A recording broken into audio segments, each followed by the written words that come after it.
Well, hey, everybody, welcome back. Digital Marketing Wednesday. It's been a bit. Ben and I were talking about this today. We're excited to be back with you and good to see you again, my friend. Absolutely good to be here. Excited to talk about some new things that are cooking in the world of the digital side of things. Yeah, yeah, absolutely. Well, we went a long time without being able to see each other in person, and then we all got together for our team advance. What was that weekend before last? So we got to test our axe throwing skills, and also got to spend some time talking about finishing 2021 strong. 2020 strong, and building out the 2021 game plan. And that's kind of what brings us here today. We've got a few key topics that Ben's going to walk you through. We're going to revisit virtual open houses and the importance of them, and why we're bringing that back to you, maybe 7-8 months after we originally began talking about this. Then Ben's going to walk you through some things for your 2021 marketing plan. And we'll dive into some CRM and database stuff too, because we're getting a lot of questions about that. And just a little bonus segment at the end on up and coming social media platforms and should we care about them or not. So Ben, you and I were chatting in prep for this, and here we are again, states starting to re-enter lockdown mode. And when was it? Maybe mid-March or so, late March, we first started talking about virtual walking tours of homes and virtual open houses. Is that about right? Yeah, that sounds about right to me, that timeline. Mm-hmm. Yeah. Yeah.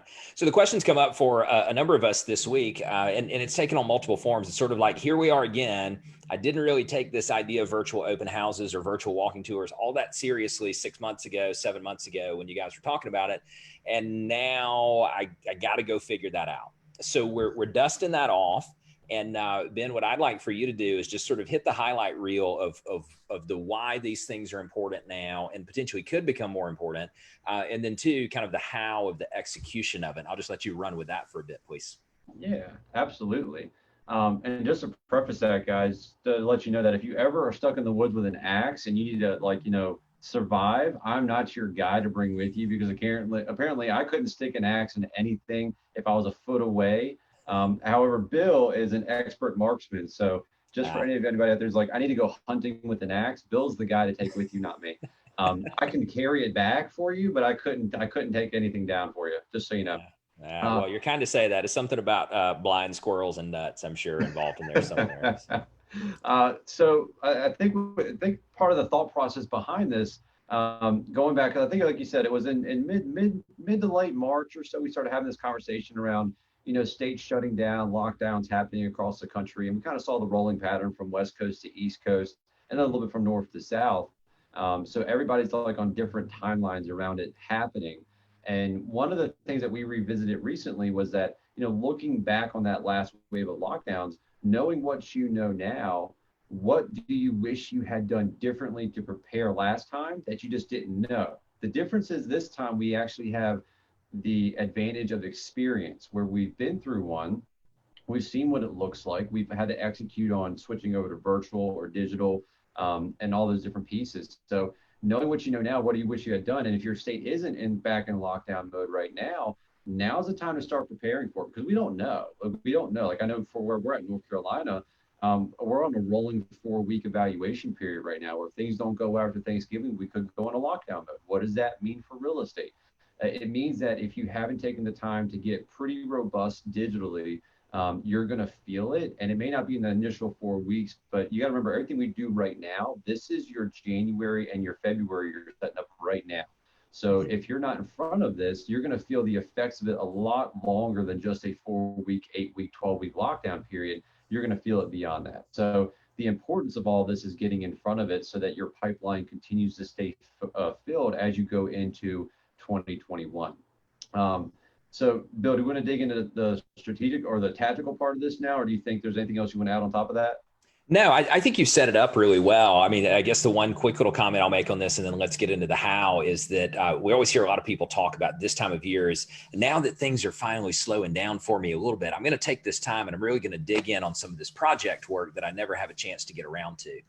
Well, be careful what you wish for, folks, because that time is upon us. I know a lot of you are still very busy and we want to finish the year strong. However, there's some project work that's going to become really, really important. So let's walk them through some of the tactical of how, please. Yeah, absolutely. So one of the greatest things to think about, or a great question Bill had the last time we did this, and it was so great of a question, it stuck in my mind until this time. A lot of people are so concerned with a virtual open house procedure that the first place we like to start with was, what was your open house procedure pre-pandemic or pre-lockdown? What were your natural steps that you were doing before? What we came to find out is that some people had a really, really good plan built out, while others did not have the greatest plan built out around their open houses. So the first thing I'll do is say, what was your plan? And then what are the pieces that you can still do? And again, we have the advantage of experience this time around where you've been through it. So you know what you can do, you know what works and kind of doesn't work around open houses, or, launching the promotion side of everything. So start there. And then for me, the way we broke this out is there's three big periods for an open house, right? You have your before period, before the actual open house takes place. And there's all this pre-work activity you do to promote the open house, get people interested in attending the open house.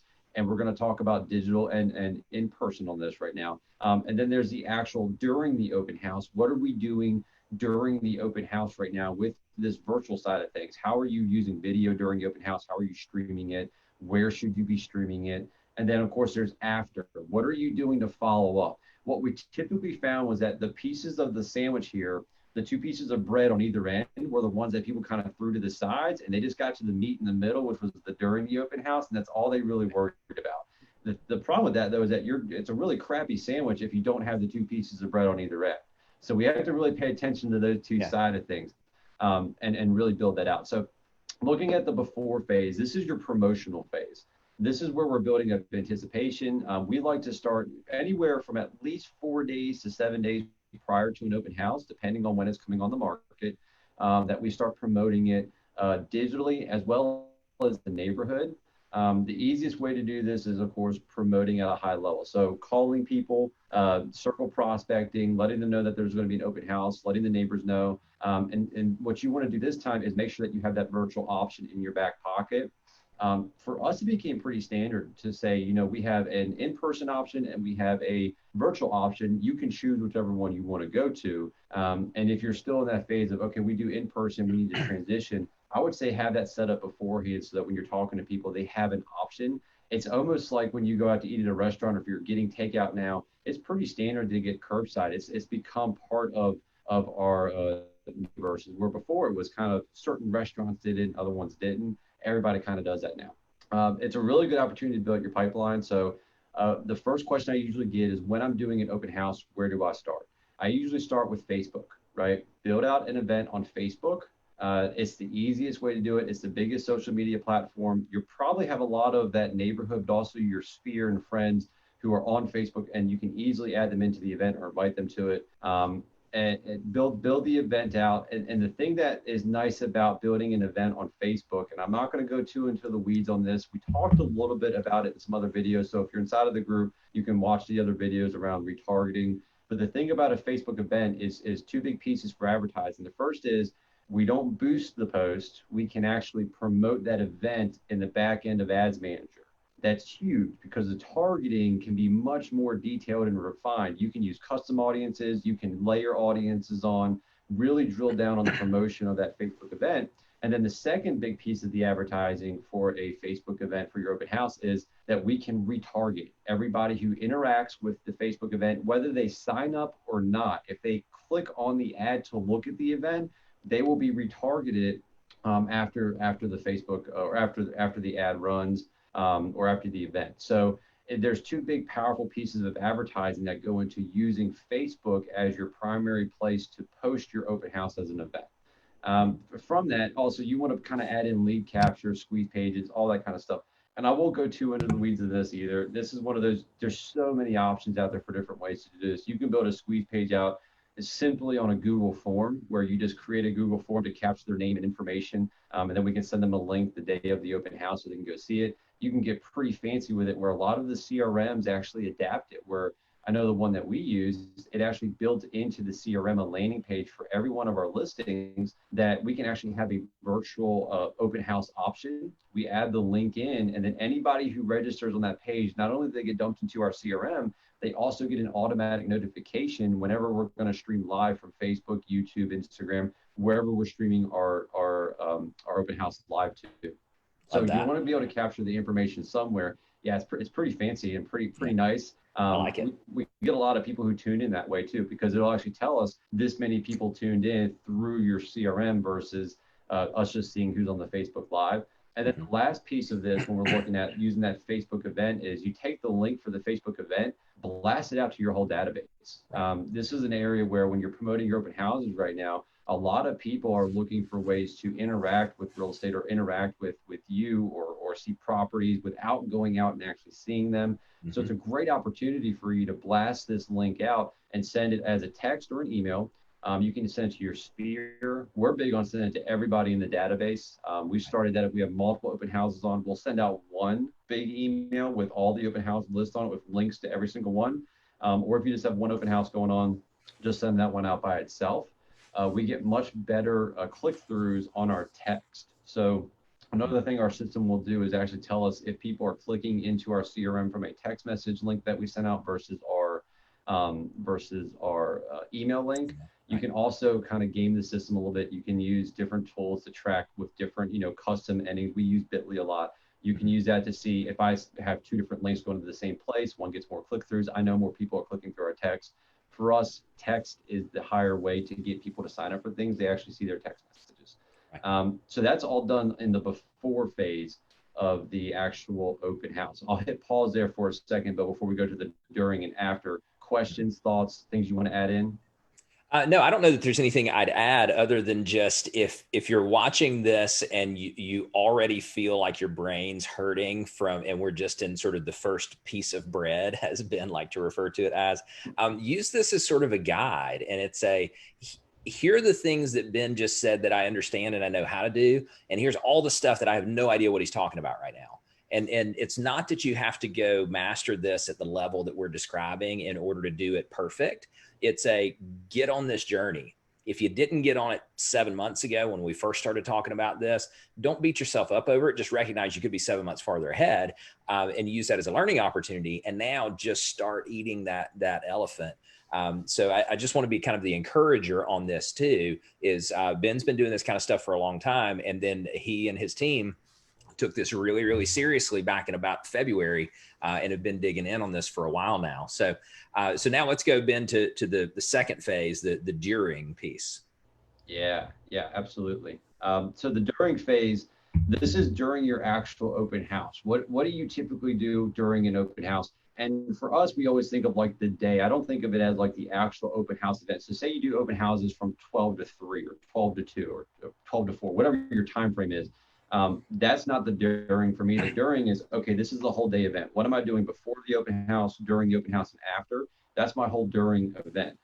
So for us, it's, of course, we're picking up and we'll circle prospect in the neighborhood again to invite everybody the day of. We're going to, again, reach out to the database one more time, try and hit anybody in the area. We're going to follow with anybody who registered on our either event page or they registered somewhere else on our CRM. We're going to follow up with them and just let them know that we're doing the open house. And again, the big thing here, guys, to remember on all of this is use video to your advantage. So in that before piece, I didn't mention the promo video. I would strongly suggest doing a quick 15-second video and putting that on your event page and then emailing that out to everybody and texting it out to everybody.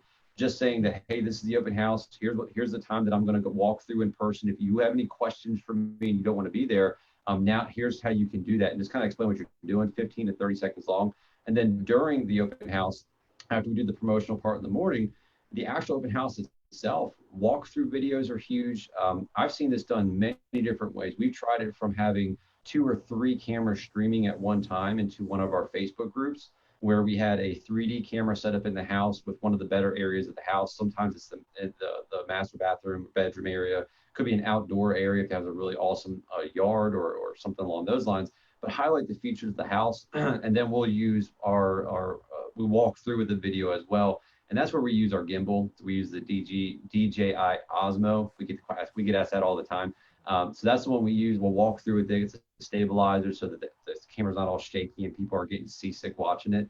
And we'll just walk through every room and talk through it. And you just watch your comments and people will ask questions.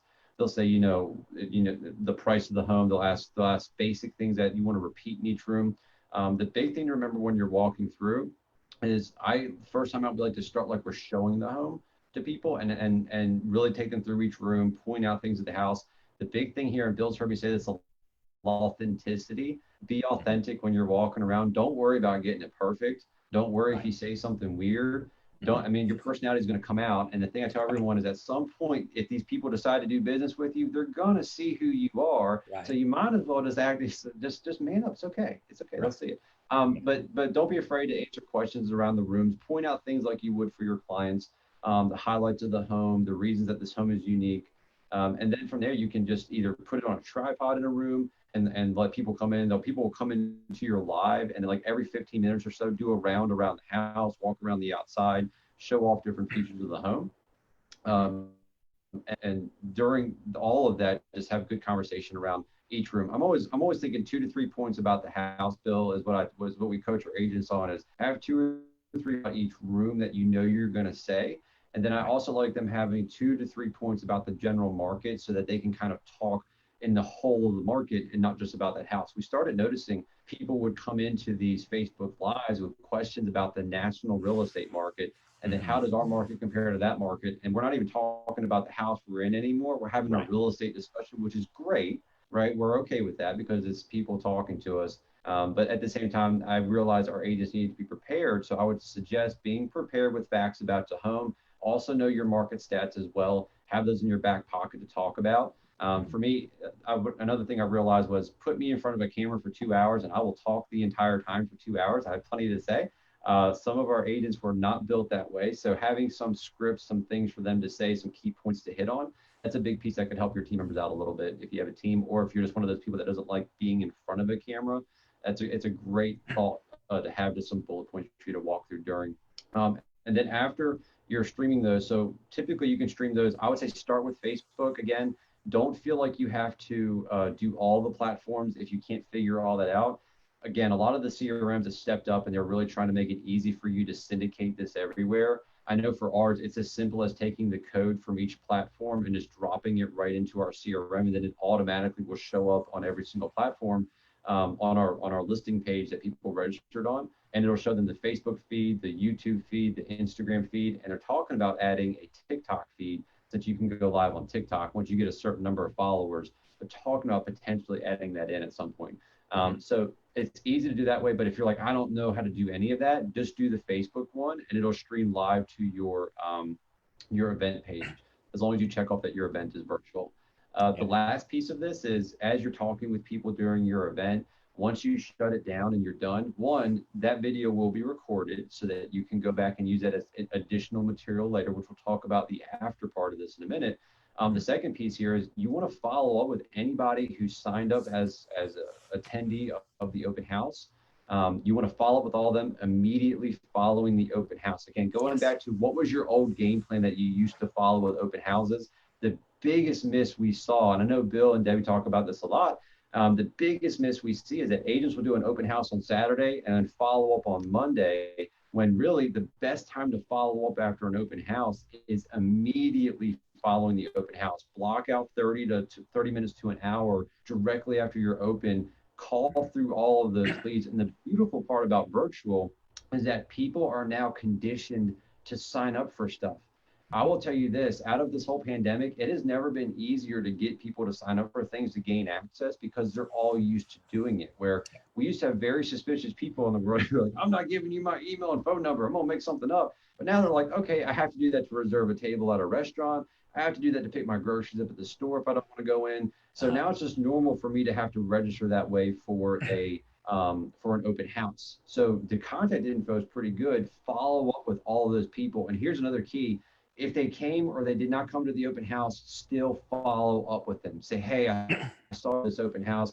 I don't know if you got a chance to check it out. I have the recorded video. I'm happy to send it to you. Just curious, are you looking to buy or sell a home? Right? Simple as that. Just follow up with everybody though. So that's the after of the during section. So that's the meat, Bill. If we're in our sandwich analogy right now, that's the after that. So the morning's promo, then you're doing the during piece. Know some things to say when you're out there in front of the camera, and then after that, just follow up with everybody.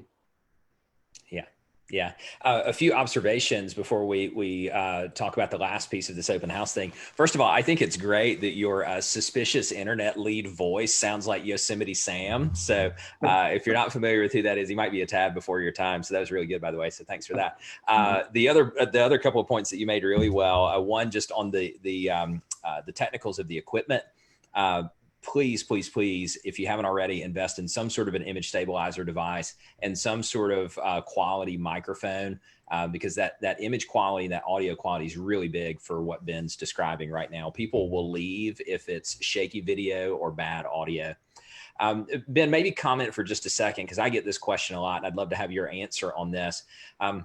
What if I either A, can't do or don't want to do kind of the live open house thing? How would I take like a recorded video of me, like the equivalent of a walking tour video, and run that as a virtual open house? Yeah, great question. So I mean, you just do a simple walkthrough video, right? And we do it beforehand, and a same play that you would run there. You could even do this where you could still schedule an event with a recorded video and have them go to an unlisted YouTube video. You could have it posted inside of your you could create a Facebook group and have them directed to the Facebook group. There's a lot of different ways for them to go view it, but it's a simple walkthrough video. Again, just talking through the different pieces of the home, hitting the highlights of the home, just like you would if they were there. I know we had one of our agents, I think, Bill, that you actually coached, did a really good job with one where they recorded it and then did it on a different day where they actually promoted the actual open house. So it wasn't, right, they weren't there live, but it was a recorded version of that open house. Correct. And people were able to interact with it. And you can do that, again, they can sign up through Facebook events, and then it can redirect them to a link on YouTube or another platform inside of a Facebook group, and they can watch that video afterwards. Right. I think that's a great idea if potentially you have like connectivity issues, where we've had this happen where sometimes Facebook Live just didn't work because there wasn't great internet, or maybe it was a vacant home and you couldn't get a great signal. So like doing a live just wasn't the best way to promote the property. You can still do all the promo material. You can still do all of the before and the follow-up afterwards. The only difference is that you're just using a pre-recorded video, and then you're just uploading that to the platforms, or you're sending out to anybody who actually signed up for the event itself. So it's a great option if you can't get like a really good Facebook Live going. Yeah, it's a good point. I think the other place that we see where this might show up too, just sort of peeking around the corner for a second, is if you're in a state where last time in the lockdown, they considered real estate agents to be non-essential, and basically you couldn't do any showings, you couldn't get in houses, whatever else. So you were really kind of hamstrung at that point in time.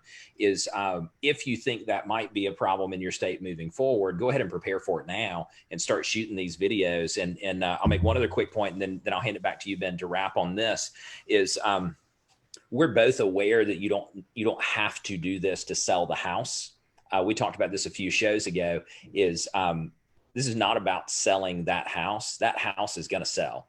This is about how do you take that house and spin it off into multiple additional pieces of business, either buyer leads or additional listing leads. So it's not lost on us that you don't need to do any of this stuff. We're saying playing defense against resurgence of COVID. And how do you take one thing and turn it into multiple things? That's why we're here on this. So what would you tell them about the wrap up or the post open house that you haven't already shared, and then we'll change gears? Yeah, absolutely. Well, piggyback on that for 1 second, Bill, that's a good point. You use that in your listing presentation. So part of this wasn't just us saying, hey, we need to do this in case of we do get locked down. It's also a great marketing tool for you. When we walk into a listing presentation, we have a game plan now for these sellers of, okay, if nothing happens and everything's normal, here's our amazing traditional digital and social game plan that no other agents in our area are doing. And if things do happen, we're going to lockdown, we're ready for that. Here's the game plan there as well. So you become that, again, it's all about packaging, right? And we talked about packaging before, but it's really another layer or tool in your tool belt that even if you're like, I don't really need to do this. And in most markets right now, we don't need to do this to sell a house. I mean, the inventory is just so scarce, it'll sell itself. However, we're not worried about the houses right now or the listings right now. I'm thinking 12 weeks, 6 months, a year from now, how are we winning those competitive listing appointments? So a really good point there, Bill, about, making sure that we're building the tools in our tool belt so when we go into these presentations that we're ahead of the curve and not behind it. So after, so this is the other slice of bread in the sandwich, guys. Again, afterwards, it's what are we doing with this video now that we recorded this open house video, different ways to utilize it, right? I'm big in thinking through layers, as you can tell with my sandwich analogy, but I'm always thinking of how else can I use I think you're just hungry because you haven't had lunch yet. Starving, man. Can you tell? But when we're looking at this, there's other ways to use this. I'm always like, how else can I use this content without having to do additional work? So one of the ways is taking this video, because when it records on Facebook or YouTube or Instagram, it records to the platform. So then you can download it as a video and you can use it other ways. You can link to it. You can send people to it as a inside of your text, your email follow-up campaigns. There's a lot of different ways to get some juice out of this video. So that's the way you could use your recorded live video, is as a follow-up to anybody who is there. But then also we can do a Facebook ad that's retargeting anyone who interacted with the Facebook event whatsoever in any way, shape, or form. And maybe you're running a just listed ad or a coming soon ad as well. We can retarget all of those people who have interacted with that pixel, run this video back in front of them, whether they actually signed up or not on our website, or they actually sign up to get more information. And it's going to put this video back in front of them so that they see this open house now. And most likely people are going to interact with that because, one, it's a video, and two, it's a property they expressed interest in, even if they didn't go as far as to sign up and get all the details about it. So that's one way you can leverage out this recorded video. The other thing that we found to be very effective was a quick recap video. So afterwards, after you do the open house, right, do you do a recap video of your open house? Do you talk about, and I always think about, who are we marketing to? That's one of the biggest questions I ask people right off the bat when they say, hey, Ben, I want to build a marketing plan. My first thing I need to find out is, as Bill knows, what's the intent? Who are we marketing to? Because I think a lot of people think about open houses and they think buyers. I'm just marketing to buyers. And part of this is like what Bill said before, we're not just marketing to buyers. This is also a play for sellers too, right? We're showing them that we have a plan. We're showing them that we know how to navigate any kind of uncertainty in the future. We're showing them that we are digital savvy and we know how to promote these things. So a recap video could be, hey, you probably got a chance to see my open house live that we did for our virtual open house. It's something that's exclusive to our team or our business that we do at a very high level. If you're thinking about selling your house, why don't you reach out and we'll have a conversation and show you some of the tactics and strategies that we use to get your home sold no matter what the market is doing, right? That's a quick 15-second recap video that you're going to send to sellers. You can recap it for buyers as well. Same thing, just talking about the open house itself, kind of the interest that you got on it, and just sending out that recap video to your database as a text or an email in conjunction with the actual open house itself. We found that to be pretty effective. And again, you're targeting people who interacted with your video in some form or fashion beforehand. So afterwards, just think through the recap phase or the repurposing phase of this content. How can I continue to use this? There's so many different ways to leverage this out. At the very least, I would retargeting with a Facebook ad to anybody who interacted with the event. That'll be your best bang for your buck, but also sending it out to your database as well. Yeah. Great points on all of that. I'll make one quick little additional thing, just sort of on the who element of this, and then let's transition into marketing plan for next year. Let's say you've been really tuned in for the past 20 to 25 minutes as Ben and I have been discussing this, and you're like, nope. I hear you, man. I get it. And not me. That's okay. It doesn't have to be you who does it. There are people out there who understand what Ben is describing right now. Generally speaking, we're not a huge fan of outsourcing this to third-party companies for a whole host of reasons that I won't bother with today. However, there's a lot of talented people out there that you can bring on sort of under your umbrella in a freelance capacity or on a contract basis, or to help you get this whole thing started. So as you're giving thoughts to your future org chart, which I know all of you are doing during business planning, as you're giving thoughts to that, maybe what we're describing here is somebody who's going to do these things for you on the Facebook advertising side of things. So speaking of which, we did virtual business planning summit a couple of weeks ago. Many of the folks who are watching the show were there, and we've done a couple of guest appearances at some other places as well. So tie together for us, Ben, the marketing plan for 2021 and some things that people ought to have on their radar for that, please. Absolutely. So I think when people think of marketing plans, they talk about this buzzword right now, Bill, is content calendar. And they go, I have to create a content calendar. And when they say it, they're almost like spitting venom out over. I can hear it over the phone. It's like, this is the worst thing I've ever had to do in my entire life, is sit down with a piece of paper and prepare this whole calendar of stuff. And then some of them go so far as to create a calendar, and then they go, I don't have time to do any of that. That's a lot of stuff to do. I don't want to do it. So that's usually what I hear. And the thing that I go back to, there's two big ways to create your marketing calendar for 2021. So the first thing, and you want to jot this in your notes, is document, don't create. And Bill's heard me say this over the years, and Gary Vaynerchuk promotes this all the time, where you're documenting your day. Stop worrying about creating content, because if you're out doing real estate, it is inherently interesting to people who are not in real estate. Take the time to document what you're doing, and you'll find that that'll make your life a lot easier. So the way I like to run, this is the most simplest way to create a marketing calendar for yourself for 2021. You ready? You take one picture of interest every single day, and then you take one video of interest every single day when you're out real estate. And it can be anything in the world. I don't care if it's good, bad, sad, horrible, interesting, funny, doesn't matter. It doesn't matter. What you're going to do, you're not posting this on that day. So if you do this for 5 days, right? So we're doing 2 pieces of content for 5 days a week. That's 10 pieces of content.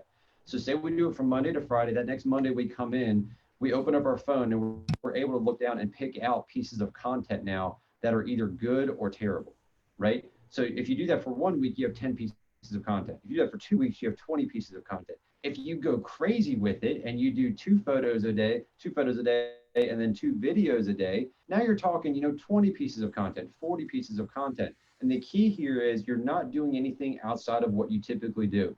Think about reality TV shows or any kind of documentary that you watch. The reason, I'll take the Michael Jordan one that came out over during the whole pandemic, right?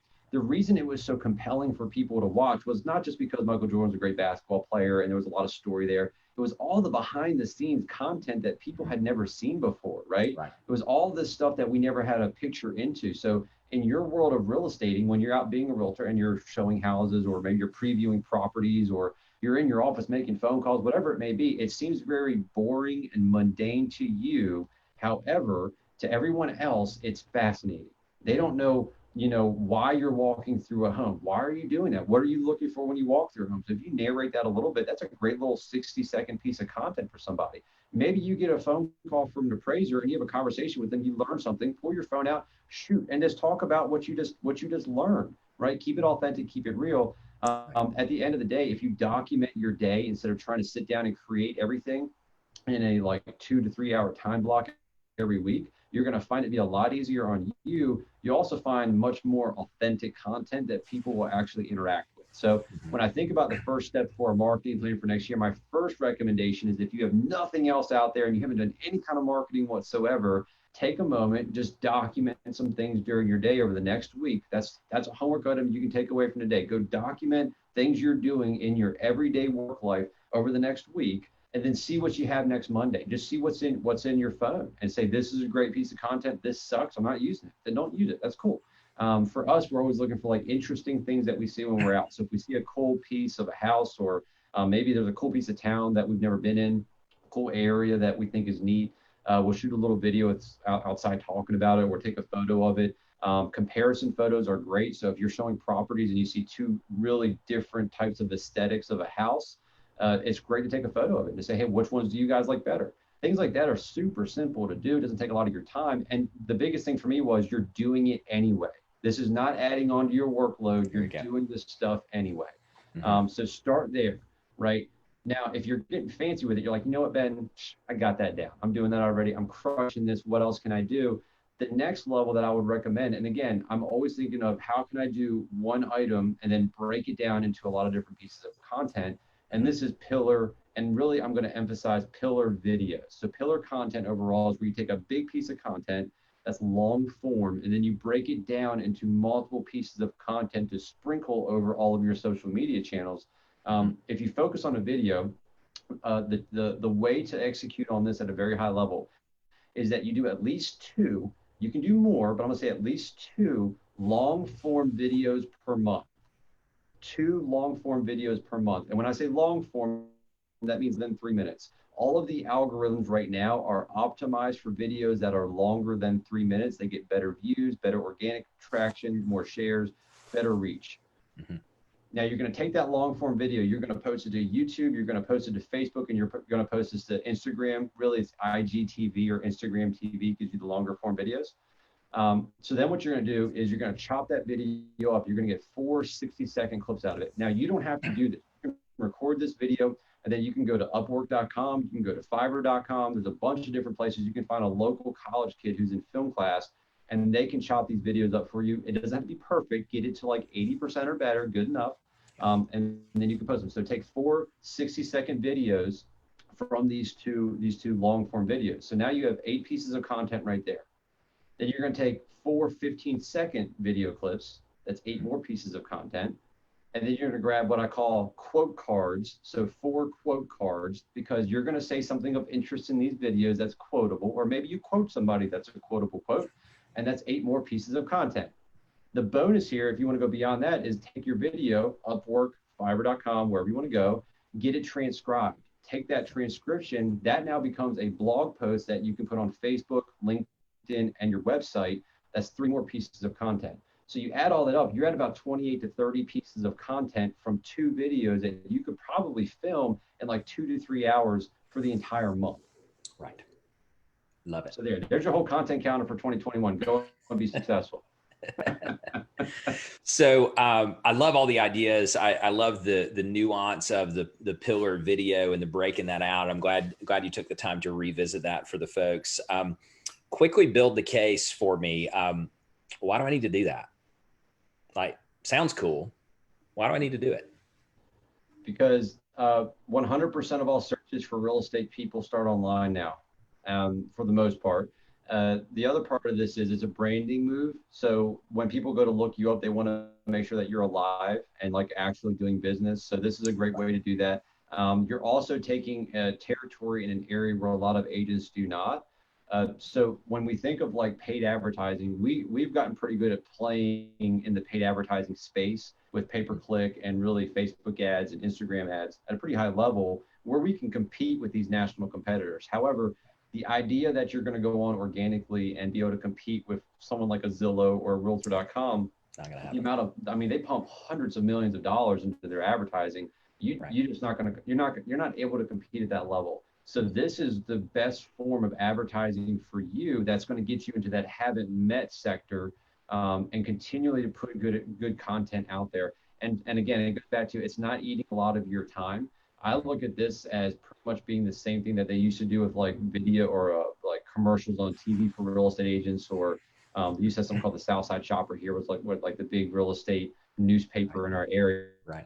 This is the same type of information we're going to be putting out there in content where you're putting yourself in the position to be able to take some advertising space without spending a huge amount of money. Yeah. The other side of all of this content that you create, there's nothing saying that if you do these 2 long form videos that we don't put some money behind it and push it out there to more people so they get to see your brand and they're exposed to you. Again, it's all about exposure at the end of the day. So this is a great marketing plan to keep you in front of not only your Met audience, which of course we want this to stay in front of them organically, but also this haven't met audience, so that when someone goes and looks up your Facebook page, are they seeing new videos or are they seeing something you posted in 2013 when you created the Facebook page? This is going to keep you fresh and in front of those people as much as possible. Yeah. Great points. Well, I mean, you've been in this game for almost a decade. You and I have been barking at people about this for the past 3 years, barking in a loving way, of course, because it is still kind of the next frontier in our business. Even though there are people doing it well, there's just a lot of people who don't take this seriously, and they're missing a big opportunity that who knows how much longer we have to still kind of be on the leading edge of this thing. If you don't get on board with this at some point in time, you're going to look back and you're going to say, who the heck's that person who's been in the business for 3 years and they just ran past me? Because for 2 years you didn't know they existed, and then in the 3rd year it all clicked and they went and hung 50 million on the board, or something like that. And you're like, how did that happen? Some of it's going to happen the way that we're describing it right now. Right. And it's also, you have to think about these platforms. They're social media platforms, the keyword being social. Right. So where is your audience at, right? Where are they going to be at?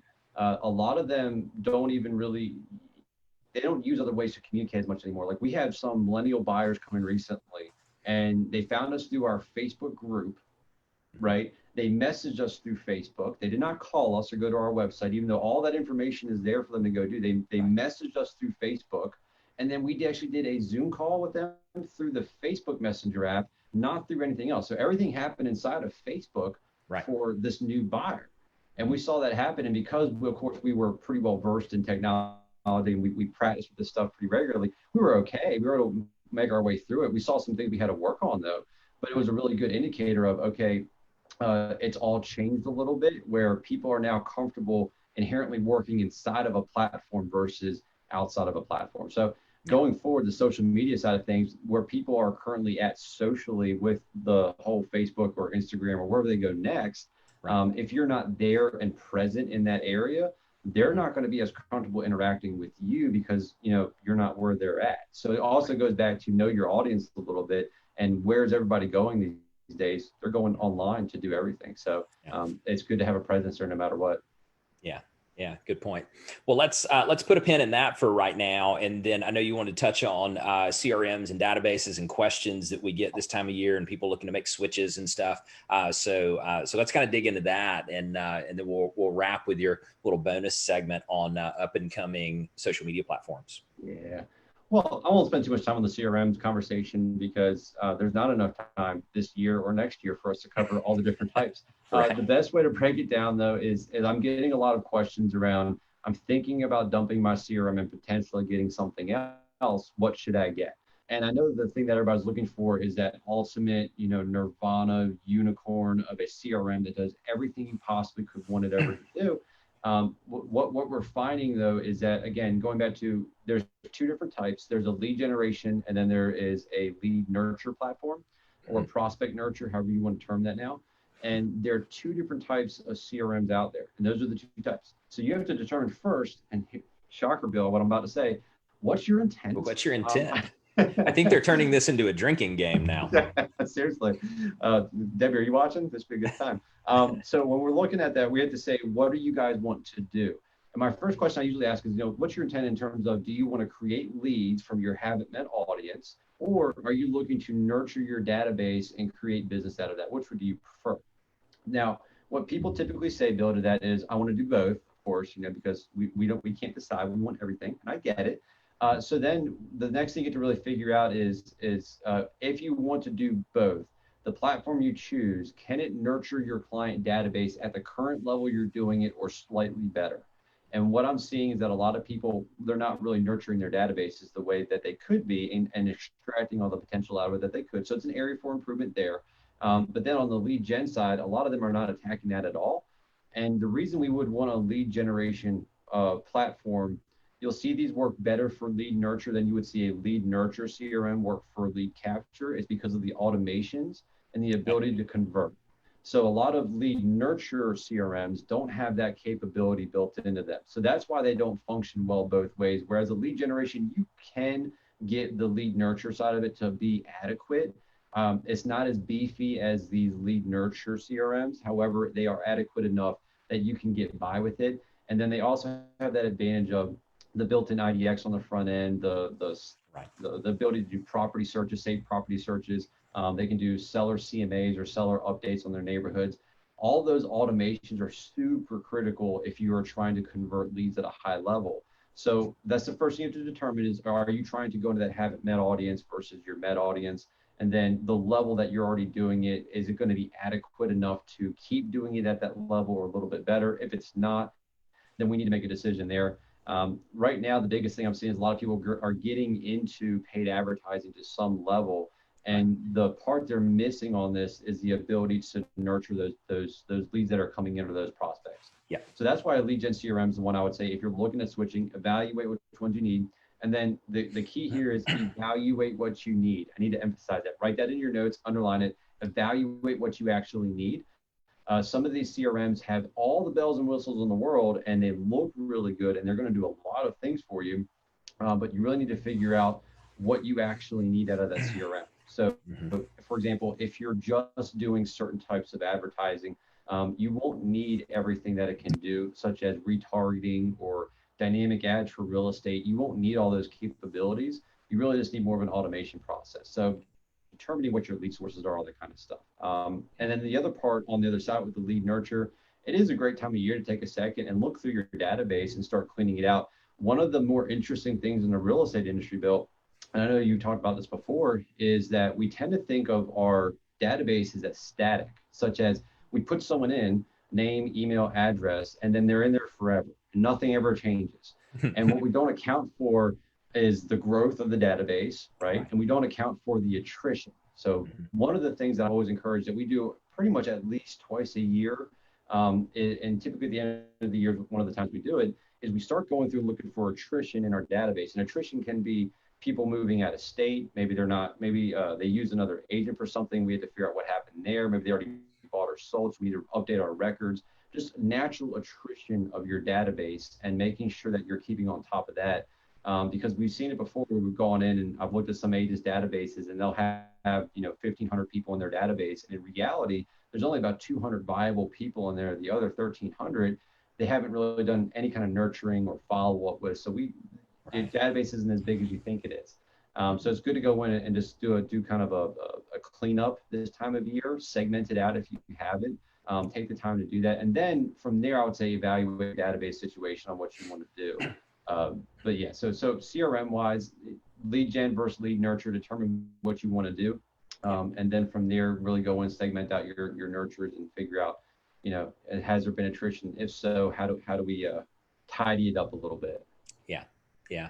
I think you make a lot of great points and all of that, because there's kind of, when that question shows up, we're hearing it from broadly speaking, two different groups of people. There's the one group that says, I don't have any of this stuff right now, and I know I need to have something. And that's great because you're identifying a missing system or a weak link. And then the other group is the group that says things are going pretty well, and I know I want to take it to the next level. I'm just not really sure what that looks like.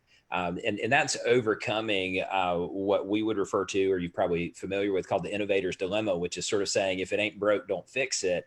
And oftentimes teams will come to us and say, I did 100 transactions last year and 85 of them were out of my sphere of influence. I'm barely touching technology right now. What do I do?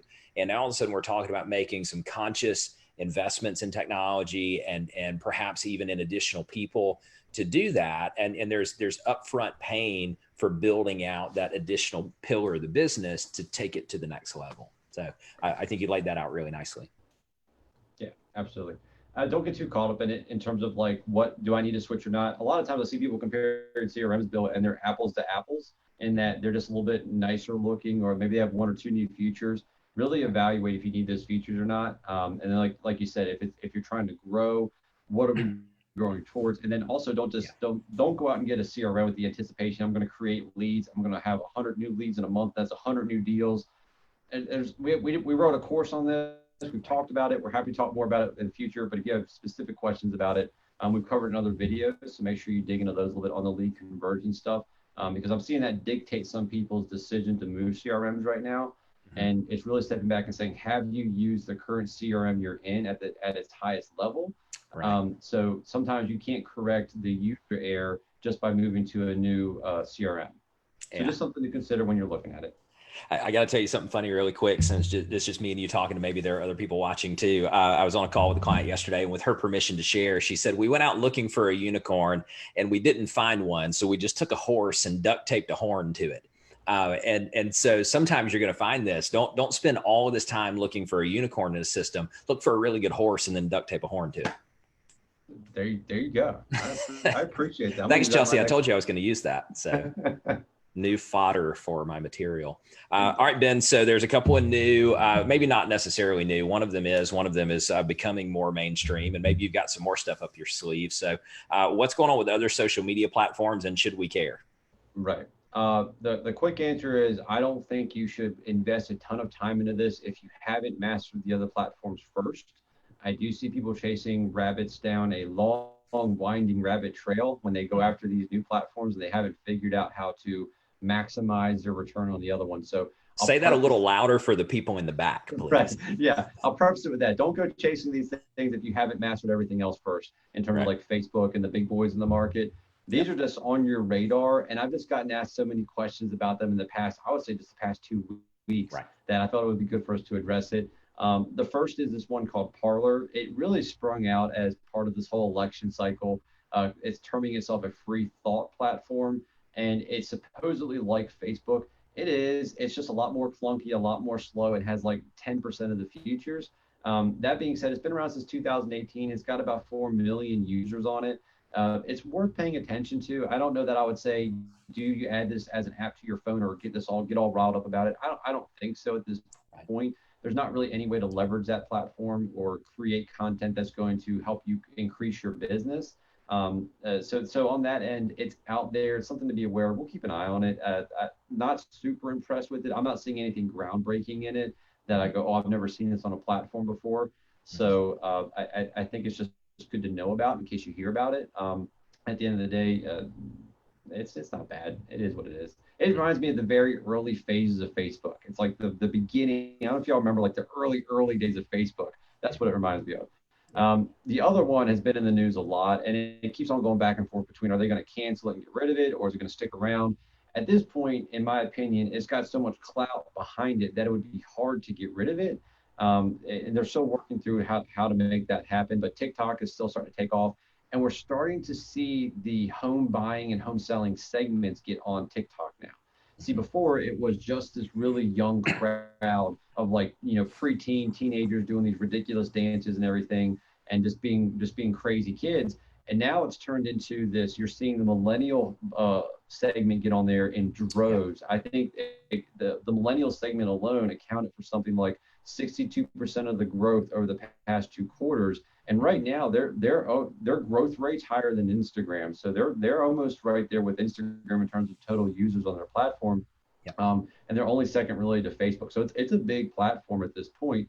That being said, you're starting to see these older segments get on the platform. So could you start leveraging it?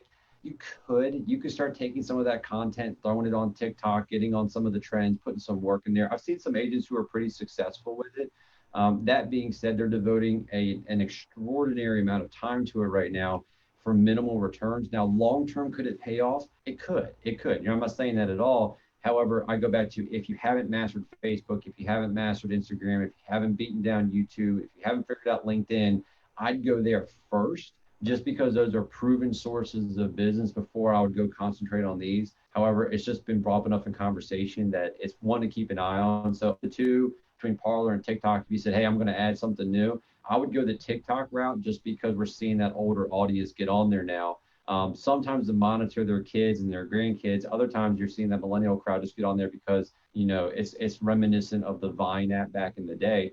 But I do think you're going to see exponential growth there. Now, you're seeing advertisers already monetize the platform a little bit, things of that nature. So I think there's potential there down the road. They're still figuring all that out. And at the end of the day, it's more of an entertainment platform than it is a social media platform, in my opinion. So there's a difference there in the interaction and the type of content you need, but also the results you'll get out of that. Yeah.